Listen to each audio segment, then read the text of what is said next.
Bora nesse módulo agora falar sobre as ligações químicas, que nada mais são do que os arranjos que os átomos fazem para poder existir na natureza. Tá? A gente vai entender por que eles fazem isso e como eles conseguem fazer isso. Então, acompanha comigo.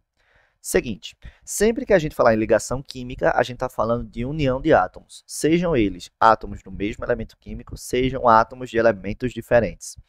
Mas as pessoas começaram a estudar e perceberam que gases nobres naturalmente não fazem ligação química. E aí eles começaram a se perguntar o porquê disso acontecer. Vê, tem aqui a distribuição eletrônica de 6 gases nobres. O hélio é uma exceção a essa realidade, mas observa a distribuição do argônio, termina em 3s2, 3p6. Olha a distribuição do neônio, 2s2, 2p6. Criptônio, 4s2, 4p6. Radônio, 6s2, 6p6. Xenônio, 5s2, 5p6. Percebe que todos os gases nobres que eu falei para vocês, na última camada que está sendo ocupada, ele sempre vai ter 5s2, 5p6, 4s2, 4p6, o que indica que a última camada deles ocupada sempre vai ter 8 elétrons. No caso do hélio, o bichinho só tem 2 elétrons mesmo, por isso que a distribuição dele fica 1s2. Mas os cientistas estabeleceram que a estabilidade de um gás nobre, que o fato de ele não querer fazer ligação com outros elementos, vem por conta desses 8 elétrons na última camada. É justamente o que a gente conhece como a teoria do octeto. Um átomo, para ser estável, para conseguir sobreviver na natureza, ele precisa estar com 8 elétrons na última camada. E para que isso aconteça, os outros átomos que não são os gases nobres, eles têm que fazer ligações químicas. Observa, se eu pego aqui uma amostra de um gás nobre, eu dou um zoom nela para tentar ver as partículas microscópicas que existem ali. Os átomos de neônio, eles ficam isolados um do outro, eles ficam soltos. É diferente quando você pega um pedaço de sódio. Você vai ter um aglomerado de vários átomos de sódio colados um no outro.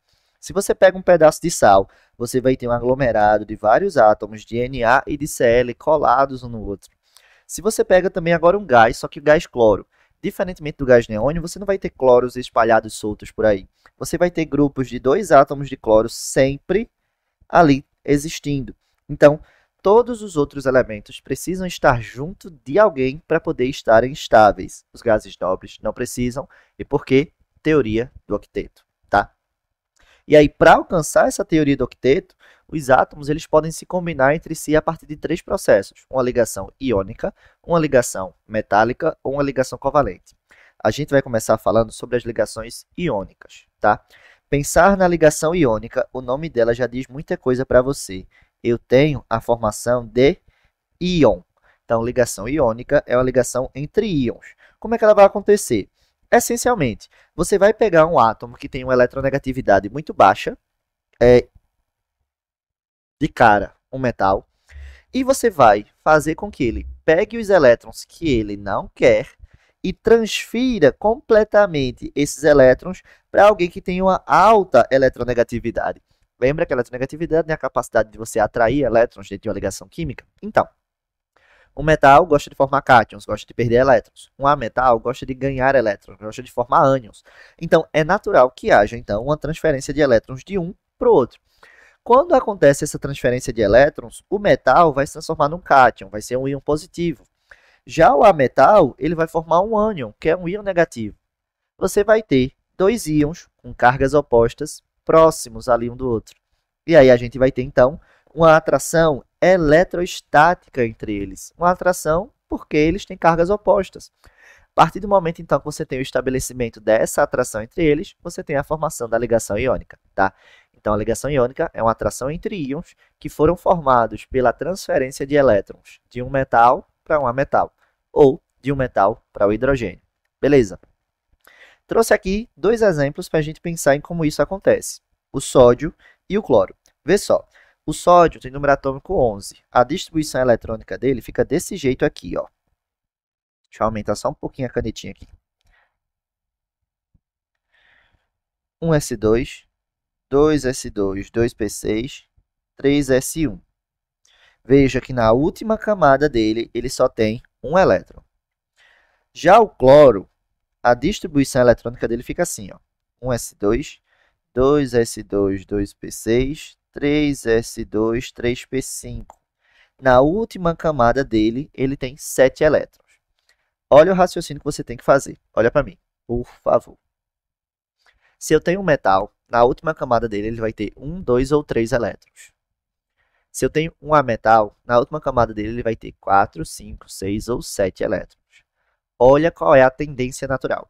A tendência natural dos metais é perder todos os elétrons de valência. Se ele tem 1, perde 1. Se ele tem 2, perde 2. Se ele tem 3, perde 3. No caso dos ametais, a tendência é ganhar elétrons na quantidade que falta para 8. Se eu tenho 4, vou ganhar mais 4. Se eu tenho 5, vou ganhar 3. Se eu tenho 6, ganho 2. Se eu tenho 7, eu ganho 1.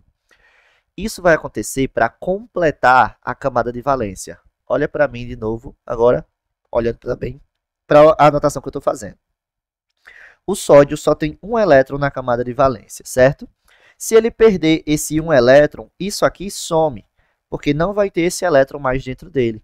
A última camada dele vai passar a ser a segunda. E quantos elétrons ele vai ter na segunda camada? 8. Então, os metais perdem todos os elétrons da camada de valência, porque a camada anterior vai ficar completa. Já os ametais, vê, na última camada ele tem 7. Ele poderia também perder isso aqui, e a última camada dele ia ficar com 8. Só que perder 7 elétrons exige muita energia. Então, para os ametais é muito mais fácil ele ganhar aqui e completar. Vê, se ele ganhar mais um, ele completa. E é isso que vai acontecer.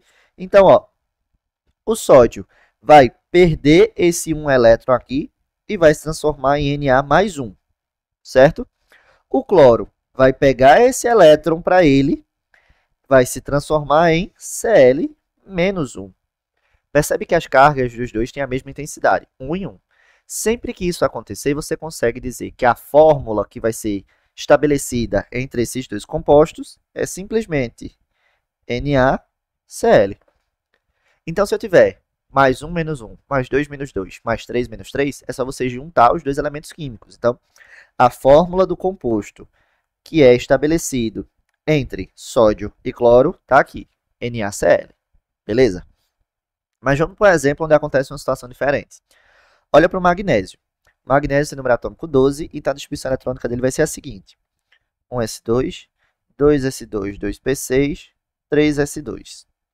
Como ele tem 2 elétrons na camada de valência, ele vai querer perder esses 2 elétrons. No momento que isso acontecer, ele vai se transformar no magnésio mais 2, certo? Formou um cátion. Aí, o nitrogênio tem número atômico 7. A distribuição eletrônica dele vai ser 1s2, 2s2, 2p3. A última camada do nitrogênio tem 5 elétrons. Como ele tem 5 elétrons e eles ganham quanto falta para 8, ele vai querer ganhar 3. E aí, ó, vai ficar nitrogênio menos 3. Percebe? A quantidade de elétrons que um átomo de magnésio tem para doar para o nitrogênio não é suficiente. Mas veja, a quantidade que um átomo tem para doar. O que é que a gente vai fazer, então? Procurar o mínimo múltiplo comum entre a quantidade que um quer perder e a quantidade que o outro quer ganhar para poder encontrar a combinação certa. Só que eu não vou dar trabalho para você, eu vou facilitar a sua vida. Sempre que os valores das cargas forem diferentes, o que é que você faz? Você faz um processo aqui de inverter. A fórmula, então, que vai ser gerada pela combinação do magnésio com nitrogênio vai ser Mg3N2. Isso quer dizer o quê? Que dentro do composto é necessário uma presença de 3 magnésios para cada 2 nitrogênios.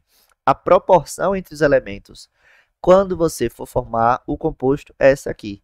Para cada 3 magnésios que aparecer, eu vou ter 2 nitrogênios ali equilibrando as cargas. Tá? Por quê? Porque se eu tenho 3 magnésios com carga mais 2, dá mais 6. Se eu tenho 2 nitrogênios com carga menos 3, dá menos 6. E aí vai ficar mais 6 menos 6, zerou. Então, sempre que uma questão pedir para você a formulação do composto a partir de uma ligação iônica, faz isso, tá? Vê qual é a carga que o íon vai estabelecer, vê a carga que o outro íon vai estabelecer. Se for igual, é só juntar. Se for diferente, aí você faz essa combinação, tá? Aí, ó, quando isso aqui acontece, a gente dá origem a essa estrutura. No caso do cloreto de sódio, no caso sal de cozinha, que é NaCl, como a proporção ficou 1 para 1, para cada um íon de sódio que aparece, você tem um íon de cloro dentro dessa estrutura. Isso aqui é como se fosse um cristal de sal numa visualização submicroscópica, tá? Você vai ter, então, dentro daquele arranjo, muitos átomos de sódio na forma de íon, muitos átomos de cloro na forma de íon. Não é literalmente um Na e um Cl, tá? Essa estrutura aqui a gente chama de retículo cristalino, e que nesse caso, como é formado por uma ligação iônica, eu posso também chamar de retículo iônico, tá? Como é que eu reconheço ele? Porque os íons vão ter tamanhos diferentes. Porque lembra, cátions vão diminuir de tamanho, ânions vão aumentar e cada átomo tem tamanho diferente naturalmente já. Então, todo retículo iônico, as bolinhas que representam os átomos, elas têm tamanhos diferentes. Aí, vê só, dois nomezinhos a gente tem que conseguir diferenciar. Fórmula química e fórmula molecular. Qual é o que serve para uma ligação iônica? Ligação iônica não forma molécula. Eu não posso dizer eu tenho uma molécula de NaCl, porque molécula é um grupo com uma quantidade determinada de átomos, tipo H2O. O que forma a água é isso, H2O. É dois átomos de hidrogênio com um átomo de oxigênio viajando por aí. Quando você fala sobre sal, quando você fala sobre o composto iônico, o que você tem é um grupo de átomos de número indeterminado. Como o número é indeterminado, a única coisa que importa é a proporção entre os íons, não tem a formação de moléculas. Então, eu não posso dizer a fórmula molecular do sal é NaCl. A única coisa que eu posso dizer é a fórmula química. A fórmula química do sal é NaCl, tá? Aí, a partir do momento que você tem a formação de ligação iônica, aquele composto que foi formado, ele vai ter características. E é importante que você saiba quais são elas. Vamos lá. Primeiro, eles são sólidos a temperatura e pressão ambiente. Todo composto iônico, nas condições normais, elas são substâncias sólidas, tá? Você não encontra composto iônico naturalmente gasoso, você não encontra composto iônico naturalmente líquido. Então, todos eles são sólidos a temperatura ambiente. Não quer dizer que todo sólido é iônico, tá? O raciocínio é o contrário. Todo iônico é sólido. A não ser compostos iônicos produzidos em laboratório. Aí já é outra história. Eles têm pontos de fusão e de ebulição muito elevados, que vão para casa das centenas de graus. E por que isso acontece? Lembra que eu falei que quando a gente tem mudança de estado físico, a gente tem separação de partículas, né? Estado sólido estão meio juntinhos, estado líquido estão mais separados, estado gasoso estão ali completamente isolados um do outro.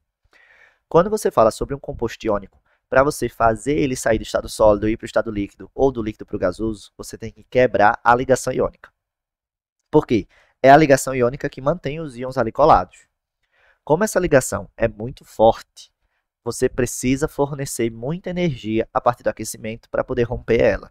Então, todo composto iônico ele tem pontos de fusão e de ebulição elevados, que vão para casa dos centenas de graus, 700, 800, 500, por conta da força da ligação iônica. Quanto mais forte a ligação for, maior vai ser o ponto de fusão e ebulição, tá?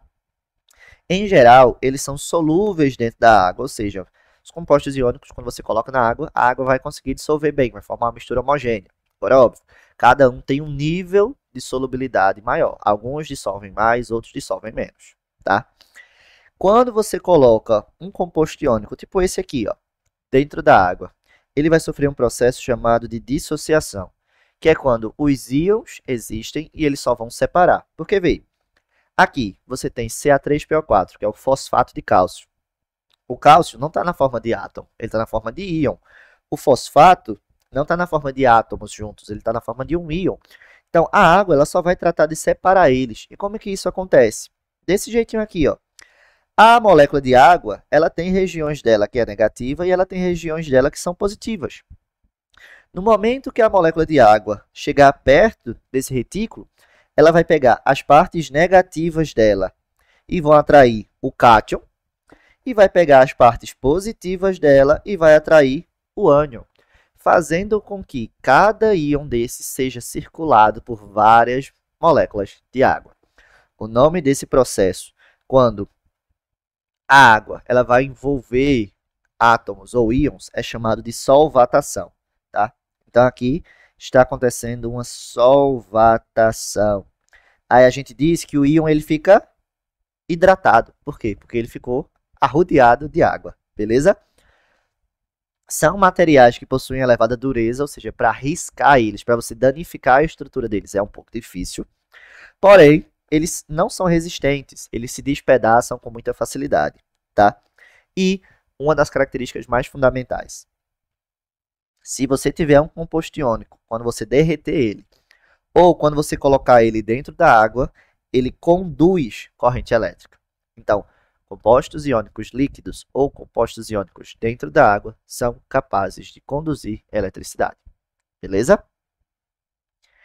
Bora lá para a questão 7, uma questão lindinha, que exige um raciocínio da gente um pouco peculiar, mas que a gente vai conseguir responder ela. Diz assim: a tabela a seguir apresenta os valores das 10 primeiras energias de ionização de dois elementos, que estão no terceiro período da tabela periódica.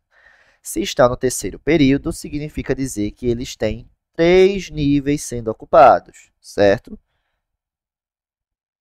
Um elemento X e um elemento Y. Nem sei quem são cada um deles, mas bora analisar os valores das energias de ionização. O elemento X, a primeira energia de ionização vale 7,6, a segunda vale 15, a terceira vale 80, depois 109, 141 e por aí vai. O elemento Z, 13, 23, 39, 53, 67, 96, 114, 348. O que é que eu tenho que observar sempre que eu tenho as energias de ionização? Elas, quando arrancam elétrons que estão no mesmo nível, são valores muito próximos. Quando você invade uma camada mais interna, ou seja, quando você zera aquela última camada, você tem um valor aumentando muito. Então, ó, percebe que por elemento X, da primeira energia de ionização para a segunda, o valor só dobrou. Porém, da segunda para a terceira, o valor aumentou muito. Sempre que o valor da energia de ionização de um para outro aumentar 4 vezes ou mais, é porque você não está mais agora arrancando elétrons da mesma camada. Você está arrancando elétrons de uma camada mais interna. Então, era como se o seguinte, ó, o elemento X tem lá 3 camadas. É como se na terceira camada ele tivesse esses 2 primeiros elétrons. Só que no momento que você arranca eles, essa camada já não existe mais. Então, para arrancar o terceiro, eu teria que ir para uma camada mais interna. É por isso que o valor estoura, por isso que ele aumenta muito. Então, isso me faz entender que o elemento X ele só tinha 2 elétrons na última camada. Tá? Em relação a Z, percebe que até você ter ali o valor em 114, era todo mundo muito próximo. Aumentava 10, aumentava 20 de um para o outro. Não 20 vezes, né? 20 unidades. Agora, quando você vai da sétima para a oitava, o valor está triplicando. Percebe que é uma mudança que não estava acontecendo antes. Então, ó, até a sétima energia de ionização, eu arranquei elétrons que estão na mesma camada. Quando eu fui arrancar o oitavo elétron, eu precisei ir para uma camada mais interna. Logo, eu posso dizer que X tem 2 elétrons na última camada e o nosso amiguinho Z tem 7 elétrons na última camada. Ou seja, X é um metal, Z é um ametal. Aí eles assim, né? Analisando os dados da tabela, é possível afirmar que o tipo de ligação que ocorre entre os elementos X e Z e a fórmula do composto binário, porque só tem 2 elementos, formado por esses elementos são, respectivamente, se você tem uma ligação de um metal com um metal, já saiba de cara, é uma ligação iônica. Então, esqueça a letra A, esqueça a letra C, esqueça a letra D. Porém, a questão quer que você me diga um exemplo de composto. Ou vai ser MgCl2 ou vai ser Na2S. Olha o que é que vai acontecer. Se o elemento X tem 2 elétrons na última camada, é porque ele pertence ao grupo 2 da tabela periódica. Se o elemento Z tem 7 elétrons, é porque ele pertence ao grupo 17 da tabela periódica. Grupo 2, metais alcalinos terrosos. Eu pedi para você lembrar quem? Berílio, magnésio e cálcio. Grupo 17 são os halogênios. Pedi para você lembrar quem? Flúor, cloro, bromo e iodo. Sódio é grupo 1. Enxofre é grupo 16. Então, a gente tem aí como resposta letra B, ligação iônica. E um exemplo de composto seria o MgCl2, magnésio, grupo 2, cloro, grupo 17. Tá? E aí, caso você fosse formar o composto entre eles, bem fácil. X vai perder 2 elétrons, então a carga vai ser mais 2. Z, para completar 8, vai ganhar 1 elétron, então a carga vai ser menos 1. Como as cargas são diferentes, você inverte. E aí, a fórmula química do composto seria X1, não preciso representar, Z2. Ou seja, do mesmo jeitinho que ele colocou ali, ó, MgCl2. Tá bom? Questão 9, uma questão aí que apareceu no Enem de 2023 e que fala sobre ligação iônica. O texto dela é bem gigantesco e essa parte aqui não serve de nada. Olha para a parte que é interessante. Diz assim: admite-se que o efeito do biocarvão na fertilização do solo estava em parte relacionada à presença de grupos orgânicos do tipo carboxilato em sua superfície que são carregados negativamente, ou seja, é um ânion. Esses grupos atraem íons positivos necessários como nutrientes, tais como os provenientes do potássio, cálcio e magnésio, além de zinco e ferro. Essa ligação no solo fertilizado é predominantemente iônica, por isso que é a atração de um cátion por um ânion. Conforme ilustra a figura em que M+, está aqui, ó, representa os cátions metálicos. Então, você tem aqui a estrutura de um ânion. Esse ânion vai atrair uma estrutura metálica na forma de íon e vai dar origem ao solo fertilizado. De acordo com a escala de Pauling, a eletronegatividade do elemento oxigênio é 3,44. Então, vê que ele é muito eletronegativo porque essa escala vai até 4. O quadro apresenta os valores de eletronegatividade desses 5 elementos metálicos. Então, você tem aí o potássio, cálcio, magnésio, zinco e ferro e a eletronegatividade de cada um. A pergunta é: o cátion que resultará em uma interação de maior caráter iônico com o carboxilato será aquele proveniente de qual elemento? Gente, sempre que o elemento falar, sempre que a questão falar maior caráter iônico, você vai procurar a maior diferença de eletronegatividade. Aquela combinação que gerar a maior diferença de eletronegatividade é a combinação que vai ter o maior caráter iônico. Considerando que a eletronegatividade do oxigênio é 3,44, com qual desses amigos aqui, quando você subtrair, vai dar o maior resultado? Exatamente. Então, a gente tem aí como resposta o potássio, porque a eletronegatividade dela é 0,82. Então, a subtração vai gerar o maior valor, logo vai ter a maior diferença de eletronegatividade e, portanto, o maior caráter iônico. Tá bom?